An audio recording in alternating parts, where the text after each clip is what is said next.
નમસ્કાર, સ્વાગત છે આપનું. આપ જોઈ રહ્યા છો ન્યૂઝ 18 ગુજરાતી. હું છું આપની સાથે દીપા શર્મા. પહેલા વાત કરીશું વિકાસના સેતુની.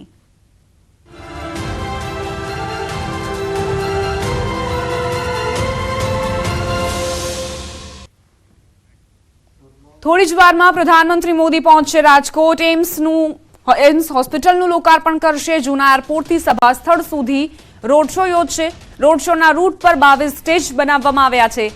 રેસકોર્સમાં વિશાળ સભાને પ્રધાનમંત્રી સંબોધવાના છે. પ્રધાનમંત્રી મોદી રાજકોટમાં પ્રવેશે તે પહેલા જ ભવ્ય તૈયારીઓ કરી દેવામાં આવી છે. પ્રધાનમંત્રી મોદી આજે રાજકોટને 3200 કરોડથી વધુના વિકાસ કાર્યોની ભેટ આપશે. એમ્સ હોસ્પિટલનું લોકાર્પણ કર્યા બાદમાં જૂના એરપોર્ટ પહોંચશે. ત્યાંથી રેસકોર્સમાં સભા સ્થળ સુધી પીએમ મોદીનો રોડ શો યોજાશે. આ સમયે મોટી સંખ્યામાં લોકો રોડ શો નિહાળશે. 800 મીટરના આ રોડ શોમાં જુદી જુદી 22 સંસ્થાઓ સ્ટેજ પર કલાકૃતિ પ્રસ્તુત કરશે. પીએમ મોદી રેસકોર્સ ગ્રાઉન્ડમાં વિશાળ સભાને સંબોધશે, જેને લઈ રેસકોર્સ ગ્રાઉન્ડમાં 5 વિશાળ ડોમ ઊભા કરાયા છે. આશરે 1.5 લાખથી વધુ લોકો પ્રધાનમંત્રીને સાંભળવા પહોંચશે તેવો અંદાજ છે. ત્યારે કોઈ અવ્યવસ્થા ન સર્જાય તે માટે વિશેષ તૈયારી કરાઈ છે. લોકોને પહેલાથી જ પોતાનું સ્થાન લઈ લેવા માટે કલેક્ટરે અપીલ કરી છે.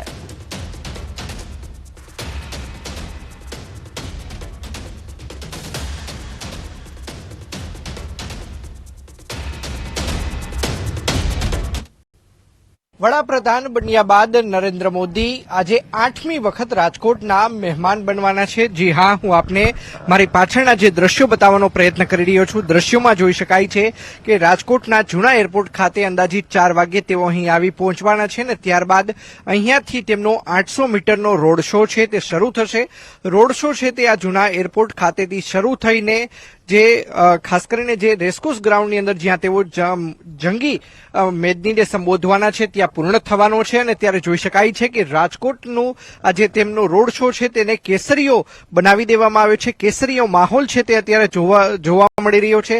સાથોસાથ ચુસ્ત પોલીસ બંદોબસ્ત છે તે પણ ગોઠવી દેવામાં આવ્યો છે. ઉલ્લેખનીય છે કે રાજકોટના વડાપ્રધાન મહેમાન બનવાના છે ને તે પૂર્વે જ તેમને ગઈકાલે એક ટ્વીટ કર્યું હતું અને ટ્વીટની અંદર જણાવ્યું હતું કે રાજકોટનું તેમના હૃદયમાં એક અનોખું અને ખાસ સ્થાન છે. કારણ કે 24 ફેબ્રુઆરી નો એ દિવસ છે કે 22 વર્ષ પહેલા નરેન્દ્ર મોદીએ રાજકોટ ખાતેથી જે બાય ઇલેક્શન હતું તે જીત્યું હતું અને અંદાજિત 15,000થી પણ વધુ મતથી તેઓ જીત્યા હતા. અંકિત પોપટ, ન્યૂઝ 18 ગુજરાતી, રાજકોટ.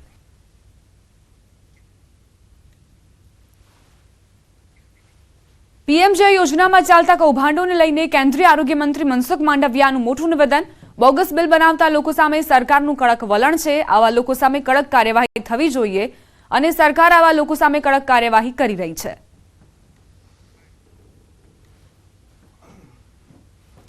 કોઈ પણ બોગસ બિલ બનાવે તો એના માટે વિજિલન્સની વ્યવસ્થા છે. ચેક પણ થાય છે અને કોઈ એવું કરશે તો એની સામે કાર્યવાહી પણ થવી જોઈએ અને થઈ રહી છે. લોકસભા ચૂંટણી પહેલા વડોદરામાં ભાજપ દ્વારા પક્ષ જોડો અભિયાન વધુ તેજ બન્યું છે. આઈએમએ સેન્ટર ખાતે મોટી સંખ્યામાં તબીબોએ ભાજપનો ખેસ પહેર્યો. શહેર ભાજપ પ્રમુખ ડોક્ટર વિજય શાહે તબીબોને ભાજપનો ખેસ પહેરાવ્યો. કાર્યક્રમમાં standing committee chairman doctor Shital Mistry, doctor Hitendra Patel પણ હાજર. આઈએમએ વડોદરાના પ્રમુખ ડોક્ટર નિતેશ શાહ પણ કાર્યક્રમમાં હાજર હતા.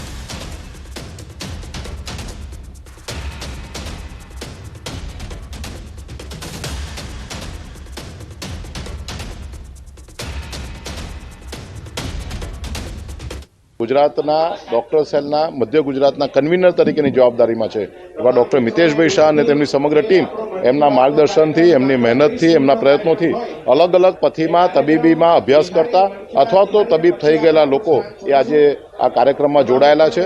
અને મિતેશભાઈ શાહ અને એમની સમગ્ર ટીમ એમને ખૂબ ખૂબ અભિનંદન આપું છું. આજે 200થી પણ વધારે તબીબ મિત્રો ભારતીય જનતા પાર્ટીમાં જોઈન થયા છે. સુશિક્ષિત પાર્ટીને વધુ મજબૂત બનાવવા ડોક્ટર્સ મિત્રો ખૂબ જ આગળ આવી રહ્યા છે અને મોટી સંખ્યામાં ડોક્ટર મિત્રો જોઈન કરી રહ્યા છે. હવે અમદાવાદથી ગાંધીનગર જવું વધારે સરળ બનશે. પ્રધાનમંત્રી મોદીના ડ્રીમ પ્રોજેક્ટ પૈકીના મેટ્રો રેલના ફેઝ 2 અંતર્ગત સાબરમતી મોટેરા સ્ટેડિયમથી ગાંધીનગર ગિફ્ટ સિટીનું કામ હવે પૂર્ણતાના આરે છે. ગુજરાત મેટ્રો રેલ કોર્પોરેશન દ્વારા કામગીરીને ખૂબ જ ઝડપી કરી દેવામાં આવી છે. ગાંધીનગરમાં 32 કરોડના ખર્ચે નિર્માણ પામેલા આઇકોનિક રોડના રૂટ પર મેટ્રો ટ્રેનની પ્રી ટ્રાયલ શરૂ કરી દેવાઈ છે. મોટેરા નરેન્દ્ર મોદી સ્ટેડિયમથી લઈ ગિફ્ટ સિટીના રૂટમાં 22 સ્ટેશન બનાવવામાં આવ્યા છે. હાલમાં મોટેરાથી ગાંધીનગર સેક્ટર 1 સુધીના રૂટની કામગીરીને આખરી ઓપ આપવામાં આવ્યો છે.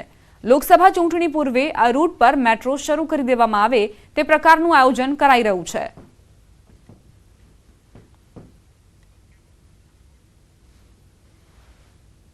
અમદાવાદથી ગાંધીનગર જવું હોય ને ગાંધીનગરથી જો અમદાવાદ જવું હોય તો હવે સરળ બની જશે. અમદાવાદથી અને ગાંધીનગર વચ્ચે ખાસ કરીને મેટ્રો ટ્રેનના ટ્રાયલ રનની શરૂઆત થઈ ચૂકી છે અને આ ટ્રાયલ રનને ટેકનિકલ ટીમ તપાસશે અને ત્યારબાદ ખાસ કરીને આ સર્વે આધારિત નક્કી કરવામાં આવશે કે મેટ્રો ટ્રેન ક્યારથી શરૂ કરવામાં આવશે. એવું માનવામાં આવી રહ્યું છે કે મે મહિનાના અંત સુધી અથવા તો જૂન મહિનાની શરૂઆત સુધી આ કામ છે તે પૂર્ણ થઈ જશે.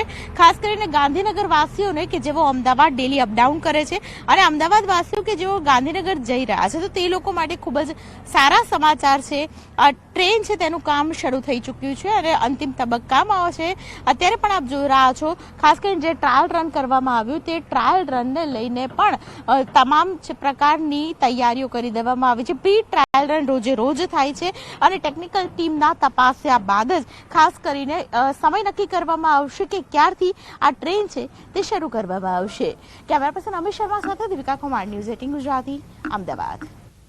સમાચાર વલસાડથી પ્રાપ્ત થઈ રહ્યા છે. વલસાડમાં હાર્ટ એટેકથી વધુ એક યુવકનું મોત. ધરમપુર તાલુકા પંચાયત પ્રમુખના ભાઈનું મોત થયું છે. 31 વર્ષીય આશીષ મહાલાનું હાર્ટ એટેકના કારણે મૃત્યુ થયું. અચાનક ચક્કર આવી જતા પલંગ પર જ તે બેહોશ થઈ ગયો હતો, જે બાદ સારવાર દરમિયાન તેમનું મૃત્યુ થયું છે. વડોદરાના માંડવીમાં જર્જરિત મકાન ધરાશાયી થયું.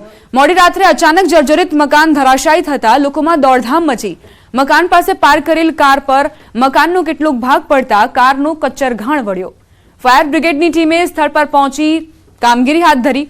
ઘટનામાં કોઈ જાનહાનિ ન થતા લોકોએ રાહતનો શ્વાસ લીધો.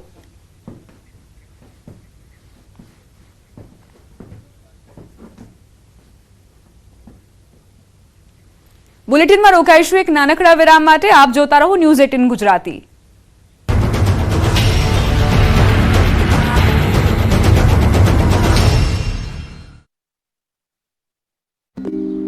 સક્રિય થઈ. જો કે તપાસ કરતા જાણવા મળ્યું કે ચોરીવાડ પંથકમાં તંત્ર જીએસઆઈ દ્વારા સર્વે ચાલી રહ્યો હતો. આ અંગે ખાણ ખનીજ વિભાગે લોકોને અપીલ કરી છે કે ડ્રોનથી સર્વે ચાલી રહ્યો છે, જેને લઈ કોઈએ ગભરાવાની જરૂર નથી. 7 ફેબ્રુઆરીથી 30 ફેબ્રુઆરી સુધી કેન્દ્ર સરકાર દ્વારા જીઓલોજીકલ સર્વે કરવાને લઈને 30 ફેબ્રુઆરી સુધી આકાશમાં ઉડતું જોવા મળશે, જે બાદ લોકોએ રાહતનો શ્વાસ લીધો હતો.